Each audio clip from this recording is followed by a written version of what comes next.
Hello, and welcome to the ISU Master Gardener Food Safety Best Practices training video.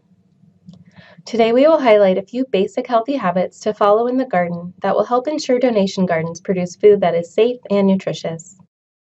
Food safety begins in the garden. As volunteers in donation gardens, we share a responsibility to ensure the produce donated is safe and of the highest quality. Here are the 7 basic food safety recommendations to follow for donation garden volunteers. Recommendation number 1 is to keep pets and wild animals away from the plot. By installing a tall fence around the garden, animals such as deer, rabbits, cats, and dogs can be prevented from entering. A chicken wire fence will help to keep some animals out. Using raised beds is another way to reduce the contact animals have with the garden, although many types of animals may still have access. The second recommendation is to use municipal drinking water to rinse and remove visible dirt from produce. Some produce typically enjoyed raw, such as leafy green vegetables, should be rinsed with water and then dried before packing for donation. Some produce, such as tomatoes, will quickly lose their quality once exposed to water. In this case, a clean cloth or paper towel can be used to rub away visible dirt before donation. As always, it is recommended that all produce is thoroughly washed just before consumption. Recommendation number 3 is to harvest produce into properly cleaned and sanitized bins using clean utensils. This can be accomplished in several ways. One option is to first wash bins and harvest tools with a mild soap and municipal water to clean them. Next, mix a diluted solution of bleach and water to sanitize the tools and bins. The recommended dilution ratio is 2 tablespoons of chlorinated bleach per 1 gallon of municipal water.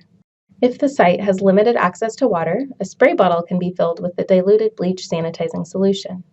Then, the rinsed utensils and bins can be thoroughly sprayed and allowed to air dry before use. Please be sure to sanitize tools away from the produce. Additionally, all of these tasks can be done at home before coming out to the garden. It is also recommended to prevent the harvest bins from being directly on the ground. There are a lot of different ways to achieve this goal. One method is to stack one harvest bin on top of another and maintain the same bin on the bottom throughout the harvest. Another way is to use a small step stool to place the harvest bin on top of. Or a clean blanket, tarp, wheelbarrow, or cart could even be used and placed underneath the bins. Our fourth recommendation is to wash hands before, during, and after handling produce. It's especially important to be mindful of having clean hands while working in a garden that grows produce for food pantry donation. While this may not be what you do in your own garden, please remember the intended destination for this produce is why adamant hand washing practices are a must. The pantry recipients may include a vulnerable population. If running water near the garden is not an option, there are other methods to still make hand washing available. It is best to use a mild soap when washing hands near the garden, and if possible, collect the runoff. One alternative to a sink and running water is to use a gallon water jug or other water container filled with clean water as a hand washing station. If that is unavailable, clean gardening gloves designated only for harvesting or single-use disposable gloves can be another option to safely harvest produce. The fifth recommendation is to discard bruised or dropped produce. As a general rule, once harvested produce has been dropped to the ground, it is possibly contaminated and becomes ineligible for donation. If there is damaged, bruised, or otherwise undonatable produce, it is recommended to compost the produce or discard of it in a way that is suited to your site. The sixth recommendation is to transport produce to the food pantry in a clean and covered vehicle. Place a clean tarp, sheet of plastic, or blanket onto a clean vehicle surface to put the bins on top of. It's important to keep in mind maintaining a cool vehicle temperature to ensure the produce can retain its quality. Our seventh and final recommendation is to practice proper personal health and hygiene by wearing clean clothes and shoes in the garden.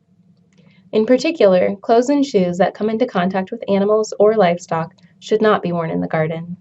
In addition to washing hands before, during, and after harvesting and working in the garden, keeping phones out of the garden can help avoid the temptation to handle them and recontaminate hands. These are the basic guidelines to keep produce for food pantry donation safe. Every garden is set up differently, so please plan effective and safe ways to find what works best for each individual site. Thank you for watching the Food Safety Best Practices training video. With any questions, please follow up with Dr. Shannon Coleman from Iowa State University.